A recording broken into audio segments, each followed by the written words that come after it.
friends. So, I wanted to just take a little bit of time to stop by and answer a question that I've been getting a little bit of from some of you.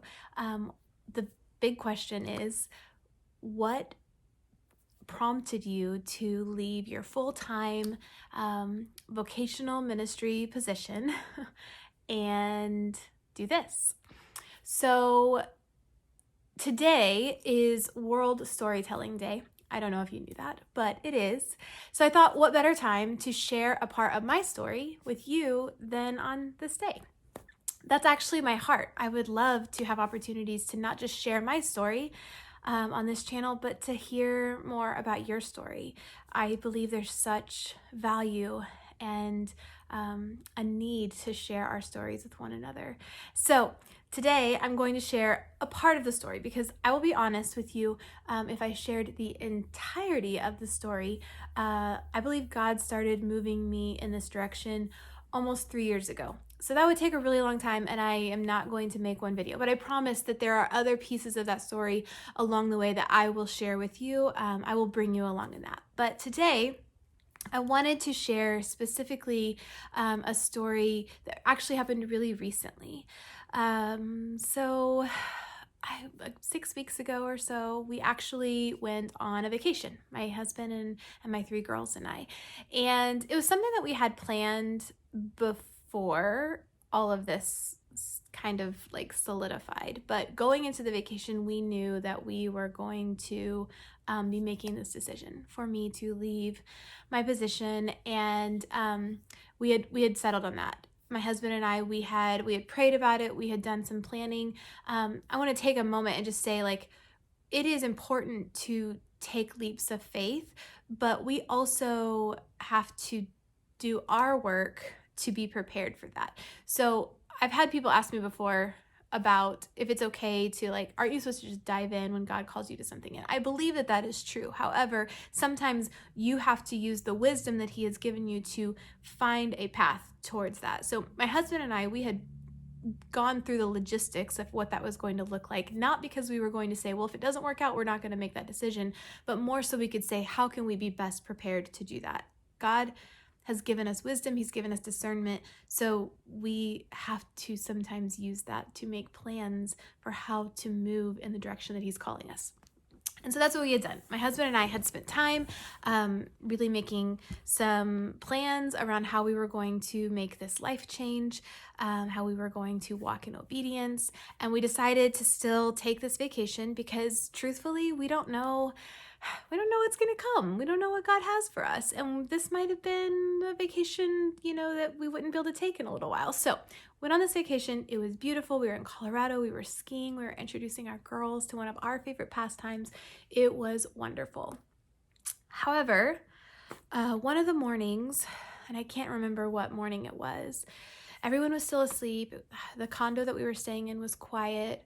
And I remember I was in bed and I opened my eyes and I didn't even have an opportunity for a conscious thought to enter my brain. It's not like I had been laying there thinking about something or processing something. I literally woke up, my eyes opened, and in that exact moment, this overwhelming sense of anxiety just like washed over me. It didn't just wash me, it like engulfed me. It was so intense, so tangible, and honestly so bizarre, considering that it wasn't like I was in a moment of doing something that induced anxiety or having a thought or a conversation that induced that anxiety. I literally woke up and it was like, whew. And then almost as soon as that moment, that feeling of anxiety washed over me, that sense of peace like ran right through me again. Again, I hadn't even had a conscious thought yet. I didn't even have time to completely register what was happening in my body, in my brain. And I laid there as this like battle happened inside of me. And I was so aware that what was happening was not about what I was doing or what I was thinking. it was a supernatural battle that was happening.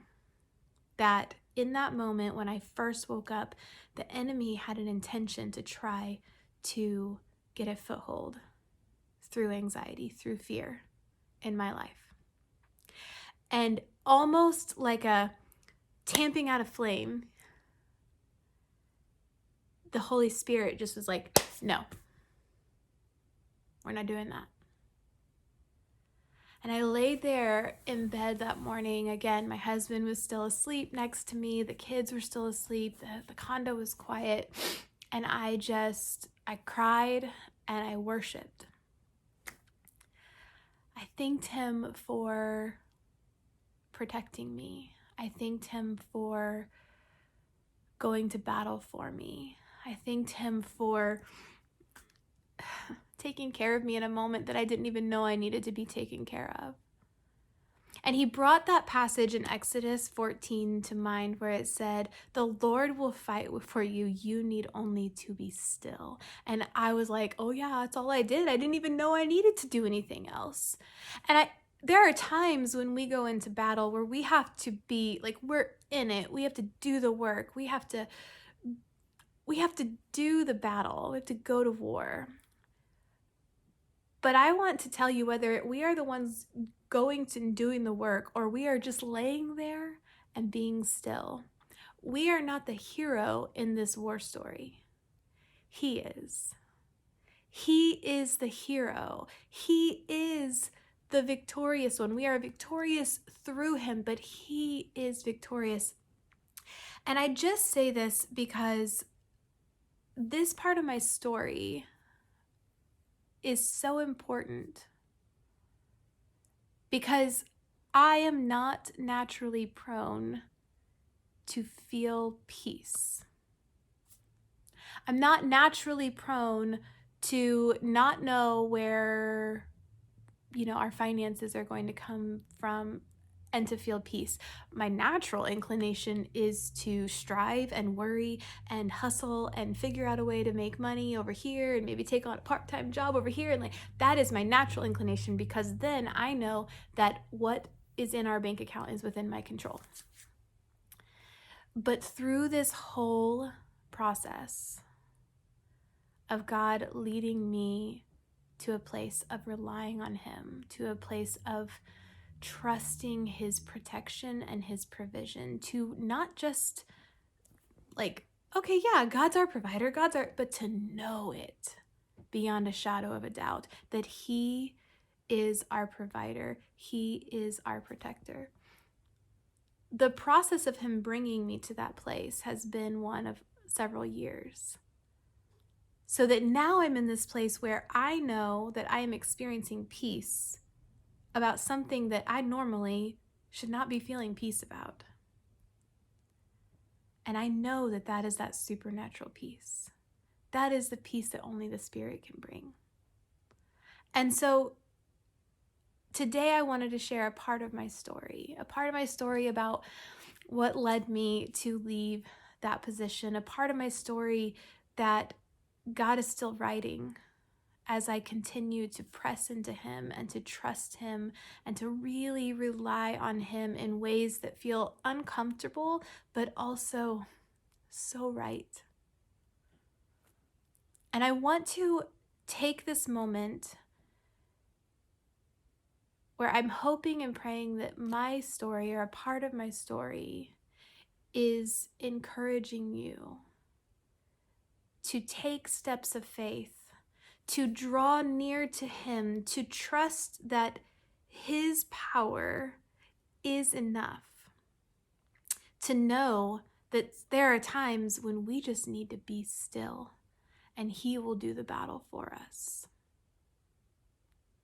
Today, if you are finding yourself in that place where you're like, I keep trying to do this on my own and it just doesn't seem to work, I want to encourage you to lay down whatever weapon you think you're going into battle with, and instead turn to the weapons of prayer and worship and time in the Word. He may still call you to take action in this other place, this other area, or in this other way, but first, go to him in prayer. Go to him in worship. Go to him through his word. And I promise you, whatever he says to you, whatever he leads you to, you will be more equipped for, because it will be from him, not from us. I want to hear more of your stories. My hope is that this channel becomes a place that we can share stories with one another. So if you have a story that you want to share, if you feel comfortable with it, put it in the comments, or you can even reach out to me directly. But I have a heart to join arms with you, to link arms with you in this journey, and maybe even be a part of each other's story in the coming days, months, and years. I will talk with you soon. I hope you have a wonderful World Storytelling Day.